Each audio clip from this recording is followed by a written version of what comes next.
Hi everybody and welcome to today's conference. Today we're going to be studying conference number 20 called the psychological country.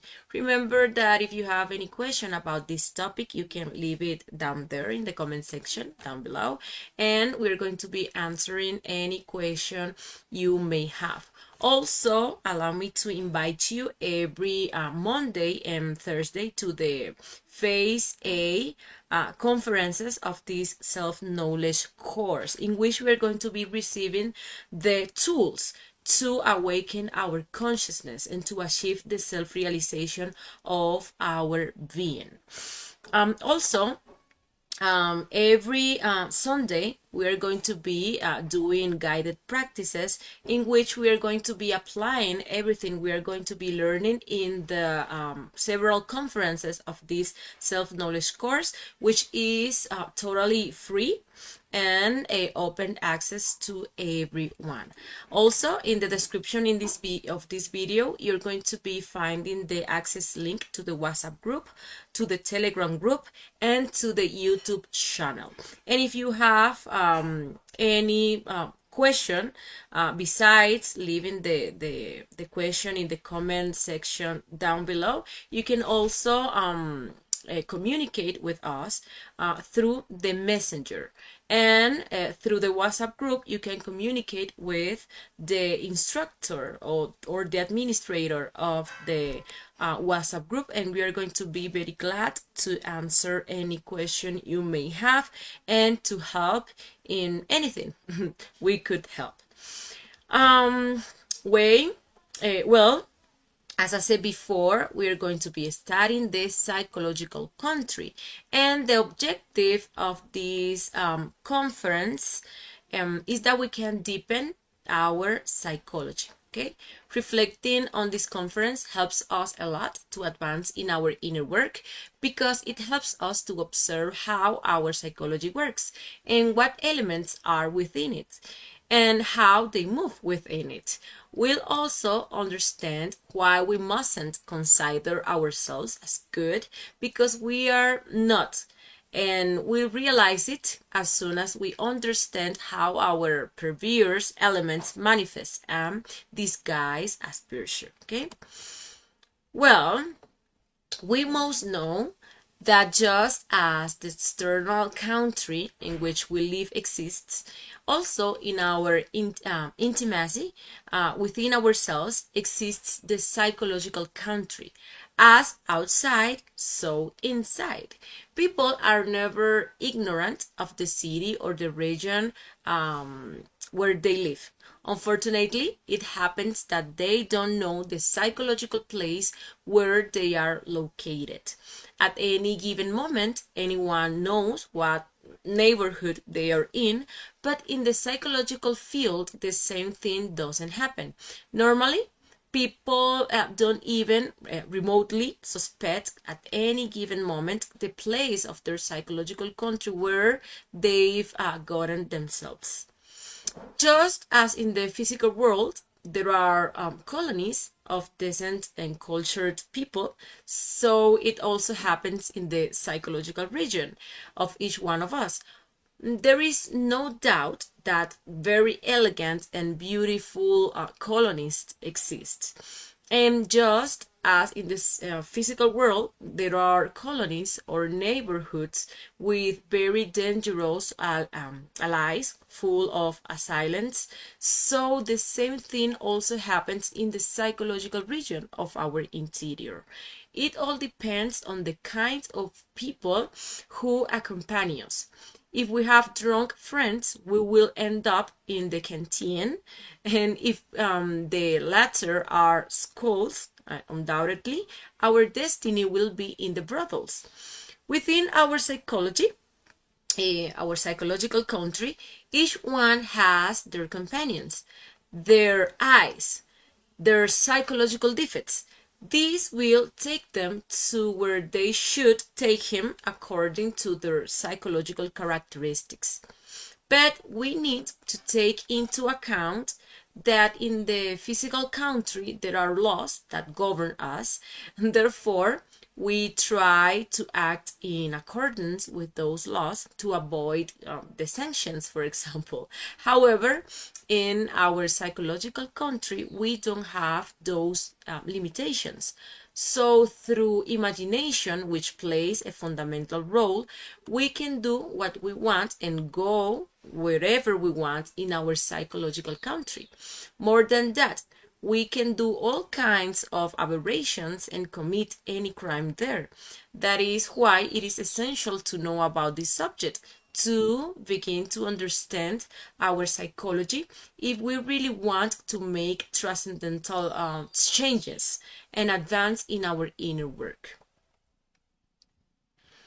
A virtuous and honorable lady, magnificent wife, of exemplary conduct, living in a beautiful mansion in the physical world due to her lustful eyes or defects, or psychological aggregates or ego, as we also can call it, could be located in prostitution dens within her psychological country.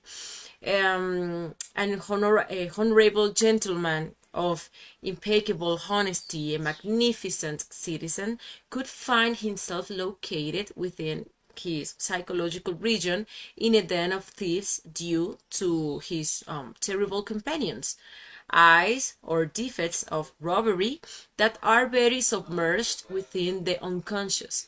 A blue monk, for example, living austerely inside his cell in some monastery, could psychologically find himself located in a colony of murderers, gunmen, robbers, drug addicts, precisely due to his infraconscious selves, or unconscious, submerged deep within the most difficult recesses of their psyche. For something we've been told that there is a lot of virtue in evil and that there is a lot of evil in the virtues. Many canonized saints still live within the psychological dens of robbery or in houses of prostitution. Although it may seem incredible, crime is also hidden among the incense of prayer. Crime is also hidden among the candaces of the verse.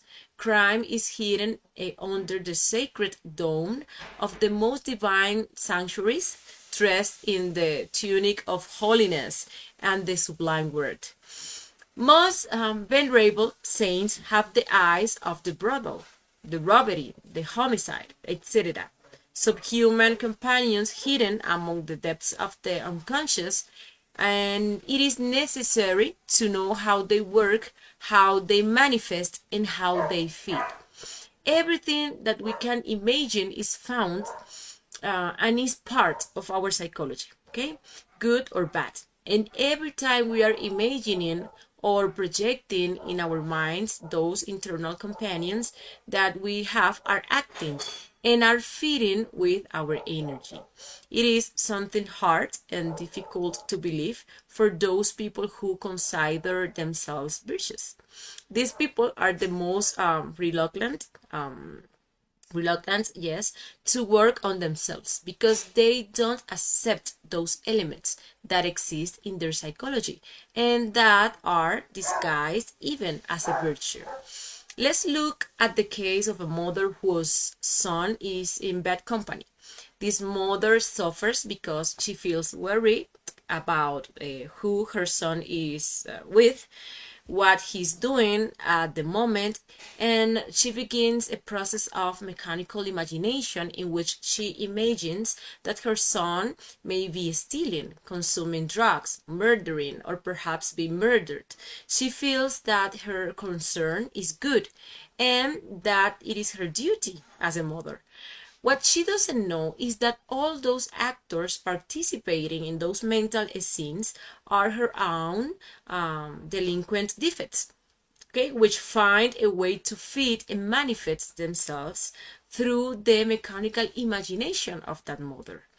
Through states of criticism of others, this situation also occurs.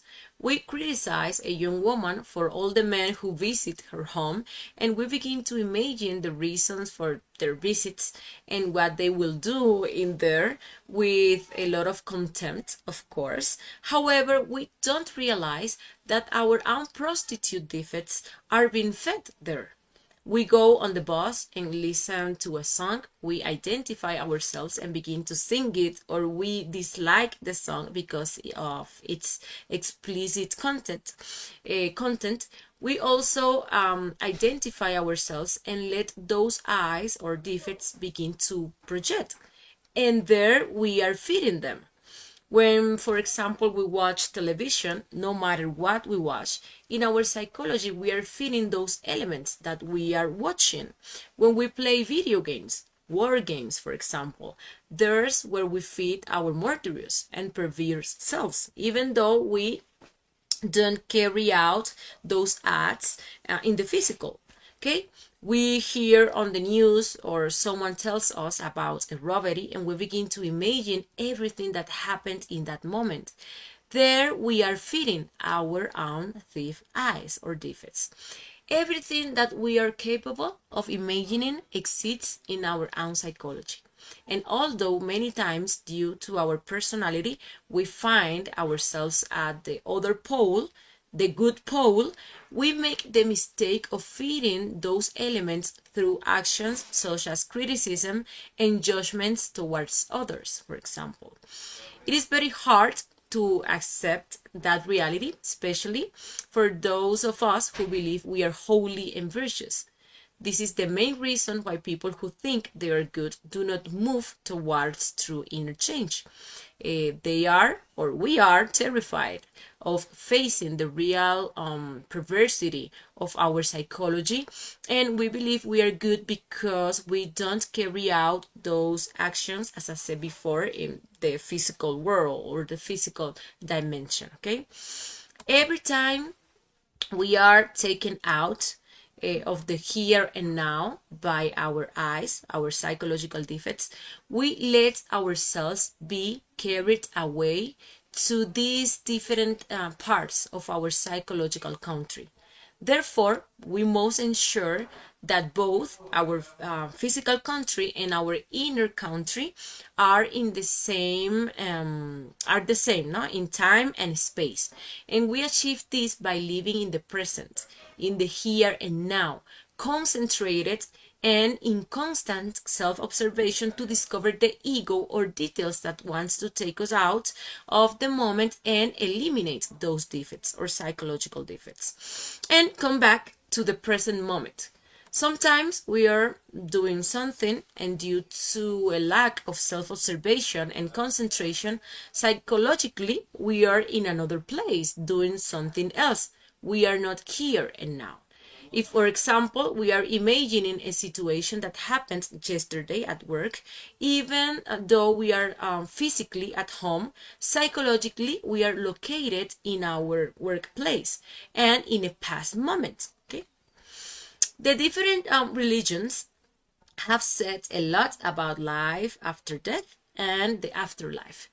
Unquestionably, after death, everyone continues to live in the same psychological colony as always. The thief in the dens of thieves will continue. The lustful in the brothels, the wrathful, the furious will continue to live in the dangerous allies of vice and anger. We can go, for example, we can go and visit the limbo, where people who die go. And we will see people in caves. However, they believe they are alive and doing what they used to do in life. However, they are involved in their own psychology. Either they are in the process of waiting to return in another existence, or they have started their involution process.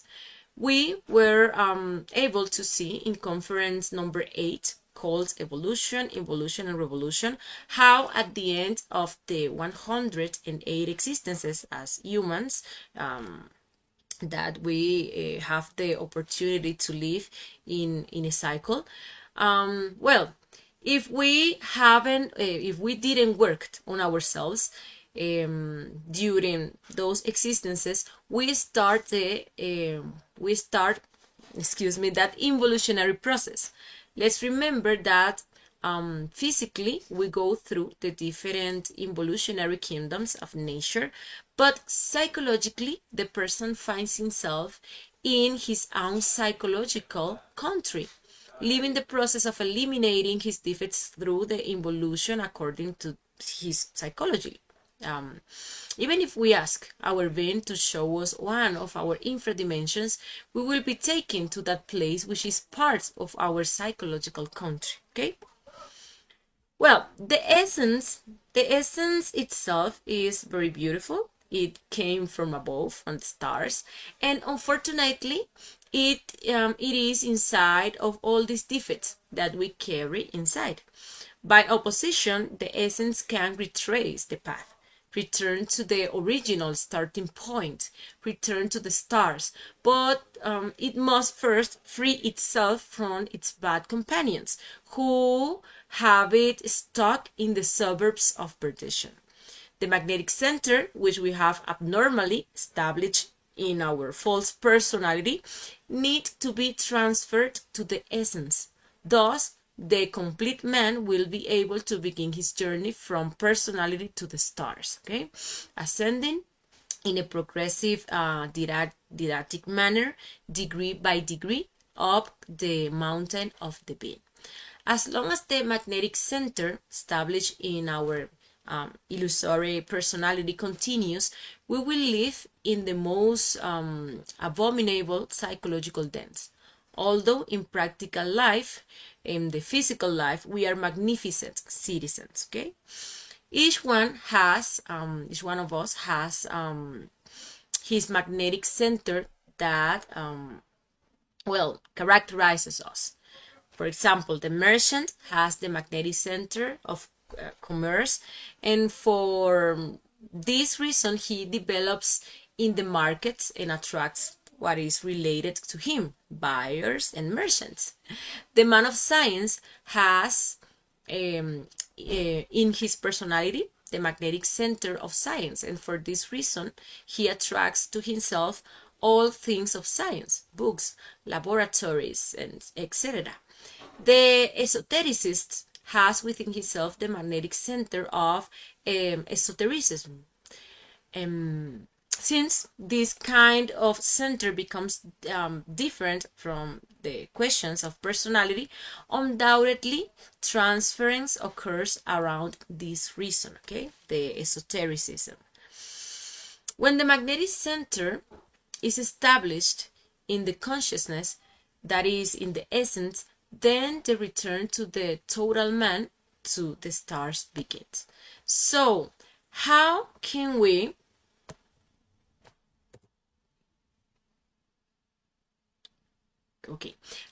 change our center of gravity, which is centered in our personality, towards consciousness?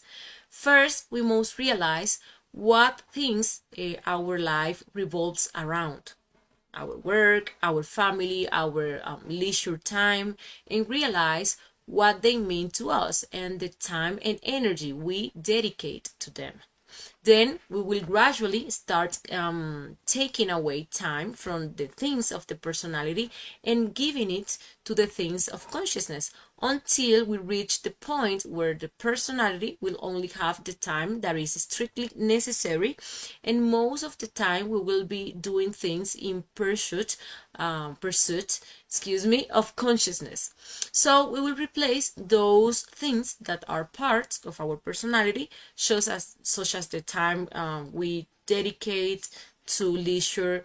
We can replace it, for example, with practices that help us develop our consciousness, such as reflective meditation or making sacrifice for humanity.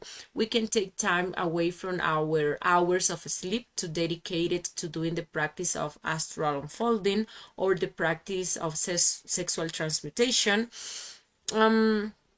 Yes, we can find many practices that help us awaken our consciousness, with which we can gradually replace those that feed our personality.